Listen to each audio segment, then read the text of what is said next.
Sud Radio, les débats de l'été, 10h-13h, Maxime Liédo. Bonjour Arnaud de Morny. Bonjour. Vous êtes le directeur adjoint du centre de recherche de l'EGE, pour le dire plus clairement, l'école de guerre économique. Et si on avait envie de vous inviter ce matin, c'est par rapport à tout ce qui se passe d'un point de vue bien sûr européen, avec cet accord entre les États-Unis et l'Europe, où on observe quoi ? On observe que beaucoup d'entreprises françaises risquent d'en pâtir. Mais il n'a pas fallu attendre cet accord en réalité pour voir une certaine dégradation de la condition de nos grandes entreprises françaises. Et c'est pour ça que je voulais vous inviter. Vous avez créé récemment un indice sur le risque de désindustrialisation de nos grandes entreprises. On y retrouve ArcelorMittal, Renault, Michelin, Valeo, Sanofi, Danone, l'entreprise SEB. Pourquoi cet indice et en quoi, d'une certaine manière, il vient révolutionner l'approche de la désindustrialisation ?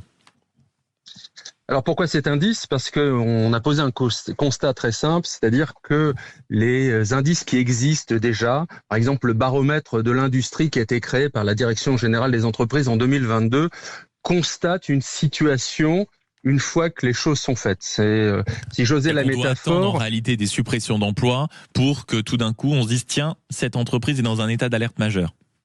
Alors, suppression ou création, puisque le baromètre de l'État calcule des différentiels et la différence entre la création et la soustraction ou la destruction.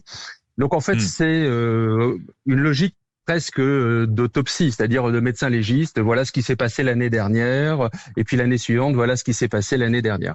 Nous, notre idée, c'est qu'il fallait un outil pour pouvoir anticiper, pour que les acteurs puissent se dire attention, il y a un problème qui est en train de se profiler, il faut que nous agissions. Voilà. Le but, c'est de créer un outil qui permet d'anticiper, qui soit une sorte de vigie dans la nuit. Mais justement, la vigie dans la nuit, c'est peut-être important d'en parler à l'heure où les regards se tournent davantage vers l'Europe et les États-Unis. Regardons concrètement ce qui se passe sur notre territoire, parce que non pas que ce ne soit pas réjouissant, mais vous mettez des points d'alerte sur énormément d'entreprises, et je les ai cités, mais en réalité, vous croisez plusieurs critères différents pour identifier les faiblesses. Est-ce que vous pouvez nous expliquer le mécanisme de cet indice ? Oui, alors en fait, on s'est posé la question en regardant l'actualité, en analysant les processus de désindustrialisation. Mais en plus, nous, on a une particularité, c'est que on est l'école de guerre économique, c'est-à-dire qu'on analyse les stratégies que des acteurs peuvent utiliser pour déstabiliser d'autres acteurs. Et on va y venir. Donc en partant de ce savoir-faire, cette manière d'analyser comment des acteurs combattent d'un point de vue économique, eh bien, on a identifié ce que nous, on a considéré comme étant des axes de risque de désindustrialisation. Et donc, on a mis en place 9 axes qui eux-mêmes ont été subdivisés en 25 critères. Et dans ces 9 axes, on a à la fois le positionnement stratégique de l'entreprise dans son propre secteur, mais on a aussi sa vulnérabilité technologique. C'est ça. Sa vulnérabilité technologique, c'est important, c'est-à-dire est-ce qu'elle contrôle la technologie qu'elle utilise, l'encadrement juridique, les décisions des politiques publiques, la fiscalité, la situation financière de l'entreprise, les compétences, l'ancrage territorial et l'image et la notoriété de l'entreprise, et aussi un point qui est peut-être le point le plus faible, qui est la structure actionnariale et la gouvernance, puisqu'on était parti du principe difficilement vérifiable qu'un actionnariat français de long terme dans une entreprise, la rattachait plus fermement au territoire national, et de la même manière que la nationalité des membres du comité exécutif, plus il y a de Français, plus, en théorie, c'est le postulat qu'on a pris, ils étaient attachés au territoire français, ce qui n'est pas toujours le cas. Ça, c'est sûr. Arnaud de Morny, vous êtes le directeur adjoint du centre de recherche de l'école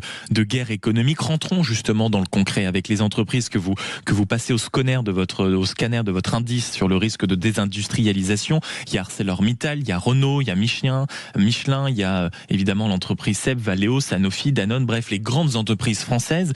Rentrons concrètement dans le sujet. À l'heure où on parle beaucoup de la politique énergétique de la France, on a vu des investissements qui sont colossaux de la part de l'Union européenne vers les États-Unis. C'est la une de l'actualité ces derniers jours.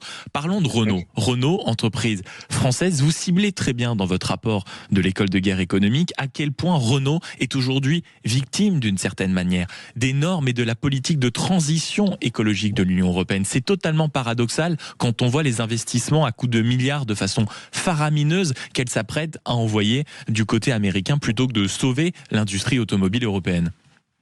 Alors le cas Renault est exemplaire de 3 dimensions qui sont structurelles sur les rapports entre les pays membres de l'Union européenne, etc. Premier point, c'est que Renault, constructeur automobile, est touché de plein fouet par la stratégie du tout électrique de l'Union européenne. Mais Renault a une part de responsabilité parce qu'en fait, dès 2007, il y a eu des annonces disant attention, cette politique de tout électrique va créer un boulevard pour les produits chinois parce qu'ils sont en avance de technologie, ils sont en baisse de coûts, etc. Et donc, au niveau de l'Union européenne, ça a été comme si rien n'existait. Et au niveau de Renault, ils ont peu agi pour défendre leurs propres intérêts. Ça, c'est le premier point. C'est les conséquences matérielles de décisions de transition sont peu prises en compte par les décideurs. Le deuxième point, c'est que au niveau européen, à nouveau, Renault, comme tous les constructeurs de tous les produits qui utilisent du plastique, vont devoir, à partir de 2030, dans le cadre du règlement sur l'usage unique, le PPWR, réemployer du plastique recyclé. Or, dans l'Union européenne, sur tout l'ensemble du territoire, il y a une pénurie de production. Et l'analyse que nous faisons, c'est qu'il n'y aura pas assez de plastique recyclé produit en Europe pour répondre aux besoins. Et donc, Renault, actuellement, il emploie 8% de plastique recyclé. Il va avoir une obligation réglementaire de 30%, c'est-à-dire x 3,5, et il va y avoir une pénurie de production. Donc, à ce moment-là, ils ne pourront pas vendre leurs produits. Ce sera beaucoup plus compliqué. Ce sera plus compliqué. En sachant que ce qui se passe, c'est qu'en Chine et aux États-Unis, il y a des logiques similaires. Et donc, l'autre hypothèse, c'est que les Chinois qui font du plastique recyclé vont l'utiliser parce que ça a plus de valeur ajoutée de vendre une voiture électrique que de vendre du produit recyclé. Bien sûr. Voilà. Donc, enfin, pour l'énergie. Oui. Pardon, je vous écoute. Non, allez-y, finissez sur l'énergie, c'est important. Et enfin, pour l'énergie, Renault, qui est un constructeur, une industrie électro-intense, eh bien, est touché de plein fouet par le fait que la France ait décidé de respecter les règles du marché européen de l'électricité, qui considère que l'étalon, c'est le prix du gaz. Mais ça, c'est une autre manifestation du fonctionnement industriel dans l'Union européenne.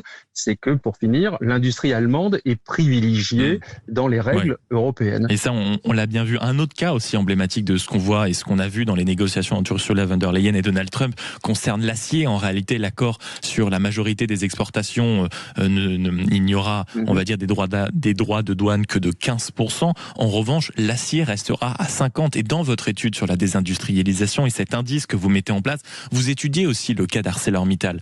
C'est-à-dire que là aussi, c'est un géant français, un bijou français totalement en danger. Alors, je dirais pas. Vous posez une question sous-jacente. Quelle est la définition d'une entreprise française? Donc, en fait, nous, par rapport à ArcelorMittal, on considère qu'il y a un risque de 3,5 sur 5. Donc, c'est un risque important. Mais c'est pas tellement ça qui est important. C'est qu'on a identifié 5 vulnérabilités stratégiques qui, au-delà de la valeur de l'indice, un seul axe suffit pour qu'une entreprise ferme ou se délocalise. Donc, pour ArcelorMittal, premier aspect, effectivement, il y a la question des tarifs douaniers qui va être très très important, puisque en fait leurs prix vont augmenter par rapport aux prix américains. Mais j'attire l'attention sur le fait que Donald Trump, en 2018, avait déjà fait la même chose avec un traité de tarifs douaniers sur l'acier et l'aluminium, et que pour finir, il était revenu 2 ans plus tard sur le sujet. Donc c'est peut-être une situation du même type. En tout cas, à l'heure actuelle, ça c'est un problème majeur. Le deuxième problème, c'est que en fait le COMEX et l'actionnariat de ArcelorMittal, donc les décisions de l'entreprise sont très peu français, et on a pu voir lors de l'audition du président d'ArcelorMittal devant la commission des finances à l'Assemblée nationale, que le poids de la parole de cet industriel vis-à-vis de l'État français était très faible par rapport au poids de ses intérêts. Et que là encore, des accords financièrement plus rentables pour lui, avec des logiques de transition, tout ça est un peu compliqué, je le reconnais, mais au niveau de l'Union européenne, en fait, il ne va pas respecter l'accord français sur les fonderies à hydrogène. Il va respecter plutôt un engagement vis-à-vis de l'Union européenne parce que c'est plus rentable. Troisième point. Dernière question pour avancer un peu concrètement, Arnaud de Morny, et c'est un point avant qu'on doive se quitter sur. J'espérais être concret jusqu'à présent. Non, bien sûr, mais pour être encore un peu plus concret sur là aussi un événement qu'on voit beaucoup dans l'actualité, avec notamment la loi du plomb. On le voit, dont la pétition a atteint près de 2 millions de signataires. Absolument tous les politiques regardent ça comme le lait sur le feu. Vous aussi, vous étudiez une entreprise, c'est l'entreprise SEB, c'est le groupe industriel qui regroupe les marques qui sont dans les maisons de tous les Français, c'est Tefal, c'est Molinex, c'est Roventa, etc., etc. Et vous à la fois ustensiles de cuisine et petits électroménagers. C'est exactement ça. Et vous utilisez justement parmi les vulnérabilités concernant cette entreprise, vous évaluez déjà un risque assez élevé et vous dites que les discours justement aussi viennent et sont capables d'aller fragiliser une entreprise. Absolument, puisqu'en fait, l'entreprise SEB, le groupe SEB, par son entreprise Tefal, a été partie prenante de la controverse au mois de février, entre janvier et mars, sur la loi contre les PFAS. Donc, les PFAS sont des substances chimiques. On ne sait pas combien il y en a exactement, puisque en fonction des experts, il y en a entre 10, 12 ou 14 000. Et parmi ces PFAS, il y en a qui sont considérés comme étant toxiques et qui sont déjà interdits par la loi en France. Les fameux polluants éternels. Voilà. Donc en fait, les polluants éternels, là on pourrait rapidement, la traduction du terme anglais, c'est les produits chimiques persistants. Et donc rien que d'utiliser le terme polluant éternel, vous donnez crédit aux contradicteurs de l'utilisation de ces produits chimiques. Donc en fait, il y a eu une controverse disant que grosso modo, Tefal vendait des produits qui étaient toxiques pour la santé. Donc le législateur français a considéré que ce n'était pas le cas. Donc les produits de la marque Tefal ne sont pas considérés comme étant limités ou interdits en France, mais leurs contradicteurs ont considéré que ils allaient mener la bataille, mais de notre point de vue, une bataille essentiellement symbolique, puisqu'en fait, la poêle Tefal, tout le monde la connaît, donc victoire sur Tefal, ce serait une victoire sur toute l'industrie. Mais la deuxième dimension du risque... Les discours, en effet, peuvent alimenter les faiblesses parfois, ou aller marteler sur les faiblesses de certaines entreprises. Alors nous considérons que dans la guerre économique, la guerre de l'information, c'est-à-dire l'utilisation de la controverse et de la polémique, c'est le vecteur principal de la guerre économique à l'heure actuelle. Bien sûr. Parce qu'en fait, c'est ce qui est le plus rentable, au sens où il faut peu d'investissement. Et une bonne force de frappe pour avoir pas mal de résultats. Voilà, si vous avez des relais médiatiques, c'est d'autant plus aisé, surtout si ce sont des relais engagés. Et ça coûte beaucoup moins cher que de devoir prendre le contrôle d'un sous-traitant.